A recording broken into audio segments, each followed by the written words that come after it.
Right, ladies and gentlemen, MrSotko here. Welcome back to the channel. Got a whole bunch of good crypto news stuff for you. And the first thing that I want to talk about today is, of course, that Bitcoin price pump.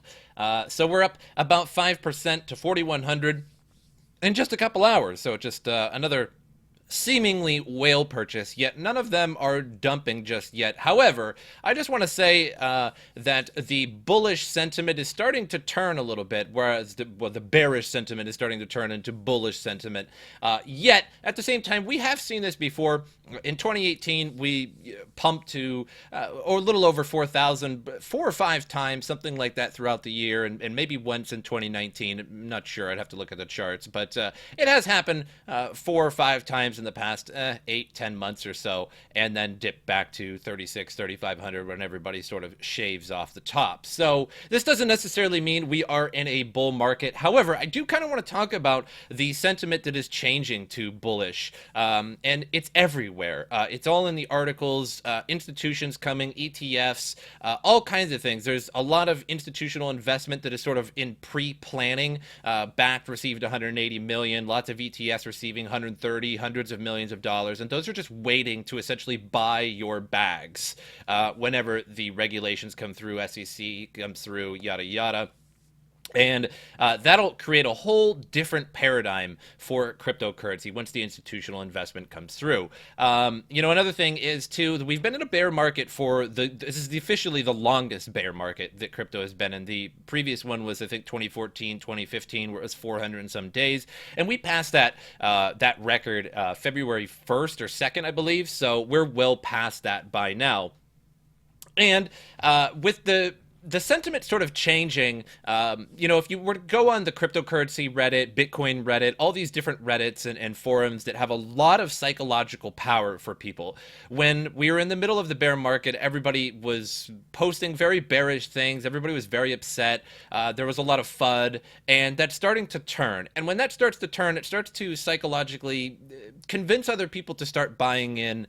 And of course, when the price goes up, then that really allows people to buy in as well, or at least convinces people. So the abrupt and strong performance of the dominant cryptocurrency fueled in other crypto assets like EOS, Ethereum, Litecoin, even though I'm not a fan of EOS, whatever, to record large gains in the range of 4 to 7%. Speaking to CCN, Three Arrows Capital CEO Su Zun stated that the recent price movement of crypto demonstrates the growing confidence in investors in the market. So confidence is returning back to the market, adding that more fiat holders could invest in crypto in the near term. I expect large caps to outperform. I also expect fiat holders to chase as we grind higher. Also, the Dow passed over 26,000 as well. So everything is doing pretty well.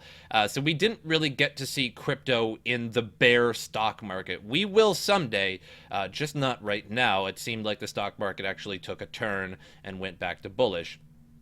So last week, Zoo explained that nearly $6 billion is sitting on the sidelines within the crypto market, waiting to be allocated to cryptos once the sentiment in the sector improves. While the 5% surge in price did not lead to a breakout of key resistance above the 4,200 mark, it sparked more optimism in the crypto market. Throughout the past month, the commitment of 2 U.S. public pensions and Morgan Creek's crypto fund and the $200 million investment by institution and Grayscale's digital asset fund led investors to become increasingly positive in the midterm trend. And there's an estimated $2 billion in cash sitting in crypto funds. There's another $2 billion sitting in stablecoins, another $2 billion at exchanges, Silvergate, Signature. This $6 billion fiat already onboarded to crypto to buy your bags. Imagine thinking we need new money to hit 10K again.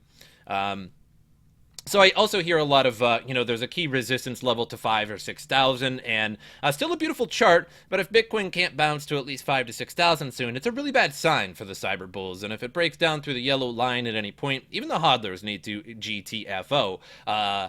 I don't agree with that. However, 5 to 6,000 would be a really key breakout point for sure. I'm not a big fan of TA, but there is for sure a fairly objective standard in terms of psychological breakouts when it comes to 1,000, 2,000, 3,000, and once it breaks, usually when let's say Bitcoin, is at $4,900 and it goes up to 5,000, usually it'll break to like $5,030, and then it'll go down for a couple days. days back to the 4,900s. And then when people realize, okay, that was a safe thing, it's safe to go over 5,000, it's not going to fall, because everybody knows it's going to fall once it goes right over 1,000 point. And it usually does it. You can look at the charts and you can see that over and over and over again. Once it breaks a particular 1,000 point psychological 100 or 500, it typically dumps for a little while before it goes back over, and people just sort of shave off the top once it's at $5,030 or whatever,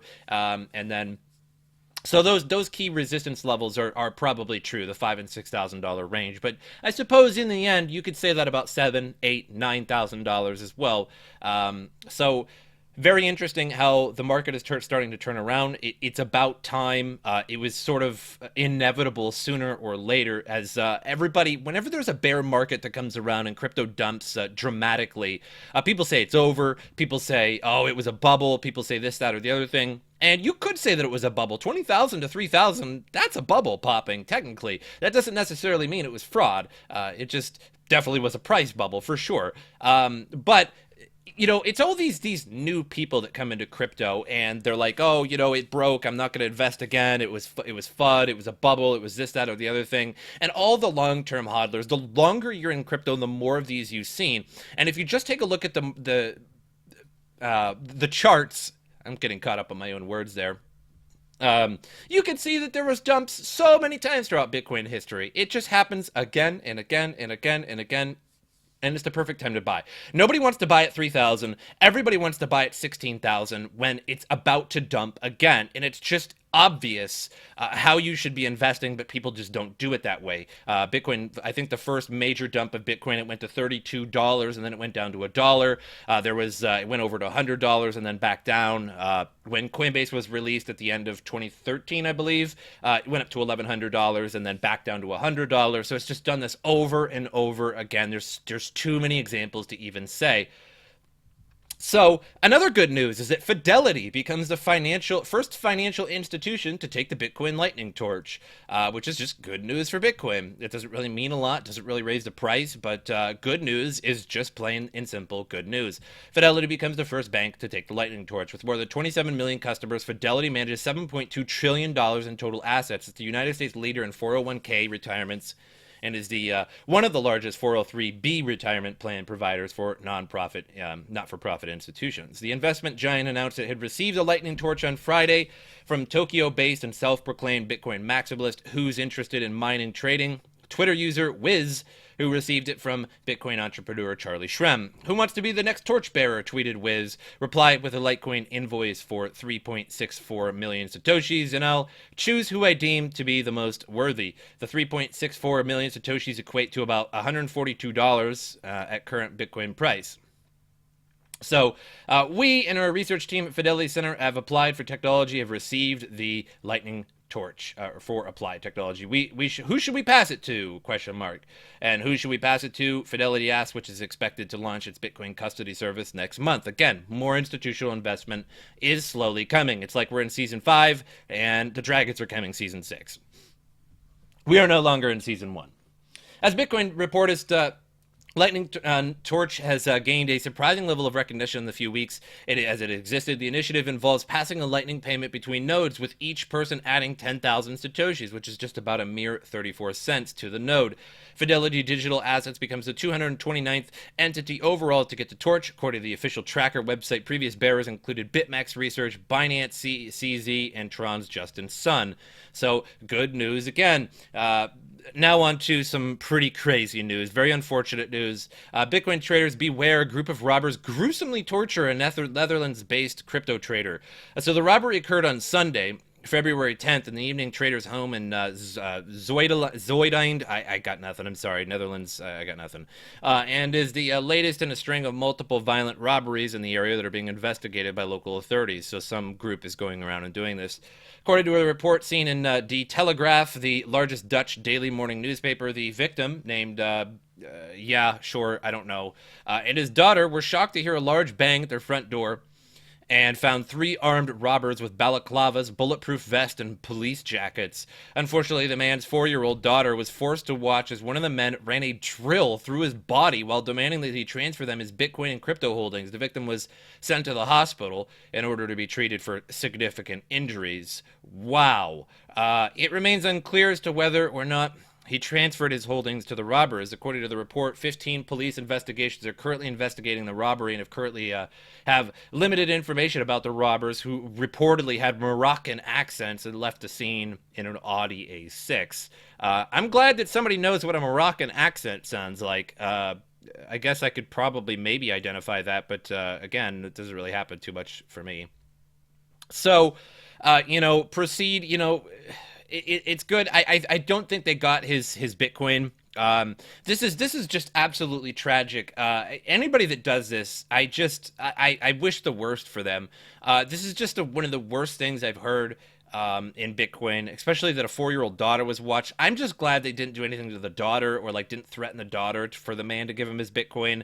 I'm glad they at least have this human decency not to hurt the girl. It just absolutely. It's just crazy. I'm like at a loss of words for this. That people do this for Bitcoin. I just feel like you'd be better off robbing like a gas station for the money.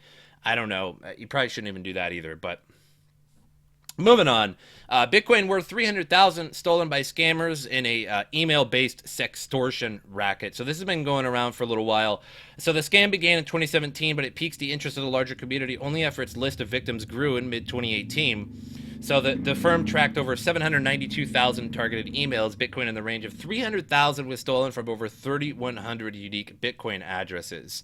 So I don't know if it shows what it said. I did read this elsewhere. Unfortunately, this article doesn't say. But victims of the scam were sent an email with a threat that an explicit video of them was recorded via their webcam and would be floated on the internet if a certain amount of Bitcoins were not sent to a given address.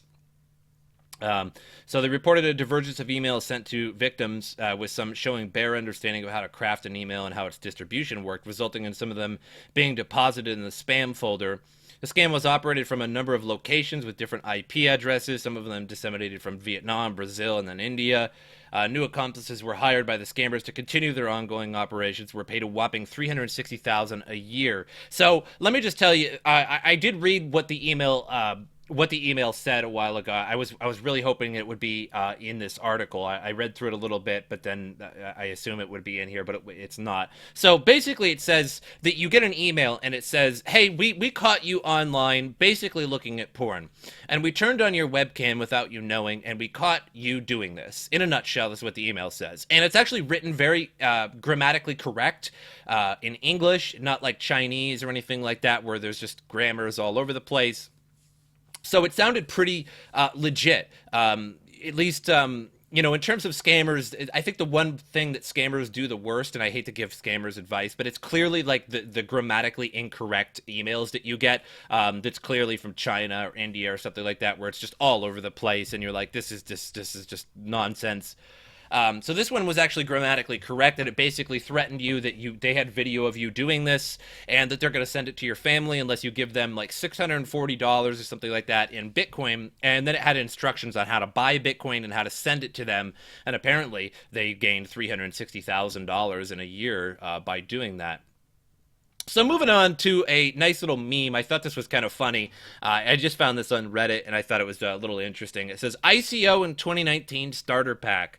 And again, I always like to say that every time I read a white paper, especially back in the ICO days, which was not long ago, but I basically stopped looking into ICOs or reading them. I never really invested in them in the first place, never really tried to shill them as little as possible or talk about them as little as possible. But one thing I always used to say is that these white papers were nothing but word salad. Corporate word salad is how I like to say it. It was just a bunch of words that were 25-cent words that they got out of a dictionary that mean nothing. It really actually means nothing. And that's why I started to say later on that, this is the year of action. We need action. We don't need words anymore. We have seen a lot of words and they go nowhere. We need actual action. Actual action. Yeah, no, that's a real thing. Anyway, so here's an example, the perfect example of what I was saying is word salad on some of these white papers. So it says, revolutionizing the world as we know it by combining blockchain with AI, machine learning, big data, Internet of Things, supply chain logistics, and scalability by using our amazing internally developed technology proof of token.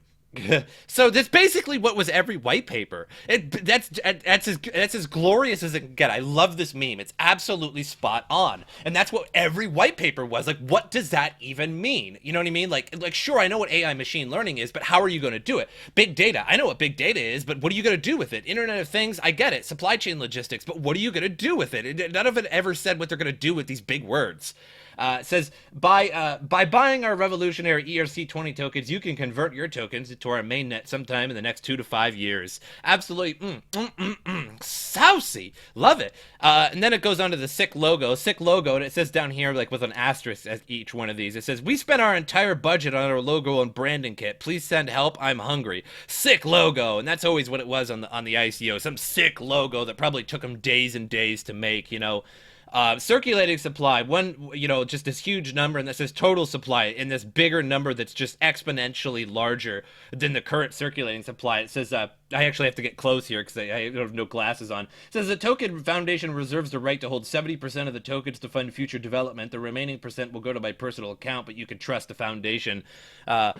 Just spot on, every one of these. It's just glorious. And then it says, check out our amazing press coverage in Forbes. Oh, wow. And then it says a hashtag sponsored blog post. Which, again, now, on a serious note, I want to warn everybody that when you see, like, an ICO and you go to look it up and you see nothing but posts, you know, and they're all the same post on Google, like, you Google it and it's just the same thing repeated over and over by all the bloggers. Well, those bloggers were paid to basically post what a prepaid and pre-developed message and review of that ICO, and they just go up to bloggers and say, hey, we'll pay you $100, we'll pay you a few $100 to put this on your blog, and that's all you got to do. Right, and what that does is caches it in Google, and then you'll see Forbes. When you see Forbes article, you have to look for sponsored blog post. If you see that, just click away immediately, because again, it's just somebody paid to post that exact content.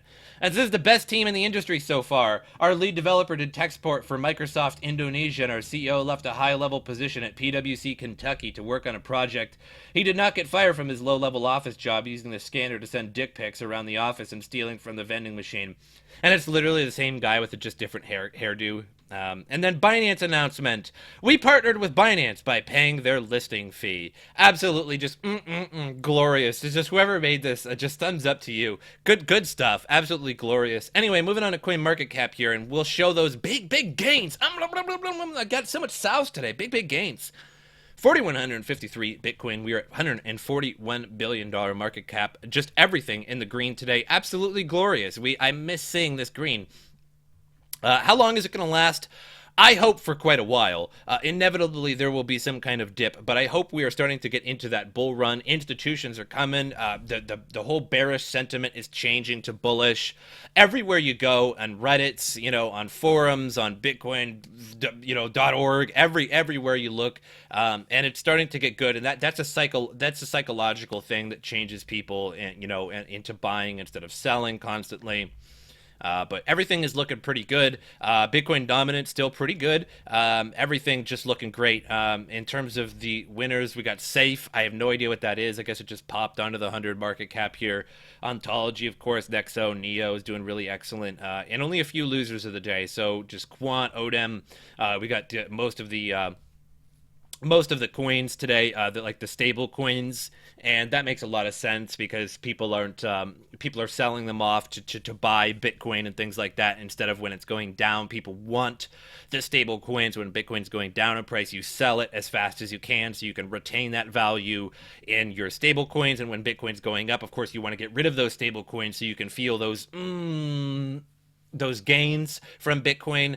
So it just makes sense. So that's whenever you see the red coins, the stable coins going down in red, that means that everything else is going up in price, so people are getting rid of those, and there's less demand for them now because they're taking those coins and they're transferring them into Bitcoin while they ride it up. And then when Bitcoin starts going down, they say, oh, okay, I want to get rid of this Bitcoin. I want to get it back into a stable coin so I could have that stable value. And then when Bitcoin goes down, and they're ready to buy it at the bottom, et cetera, et cetera. So it just makes a lot of sense. But I hope you guys enjoy this. That's all I have have for you guys today. Everything's looking really good. You guys should feel pretty good today about these gains, I guess, but who knows how long it's going to last. We have seen this before, so just take this all with a grain of salt. Proceed with caution, if you will. But make sure you guys subscribe to the channel, like the video. That helps me out a lot. Surprisingly, helps me out a lot. It's just a simple click. Do it. And then, my social media in the description below as well. My Twitter, my Steam, my Twitch. Follow me on those if you get the opportunity. But I hope you guys enjoyed this episode. And as usual, I will see you guys next time.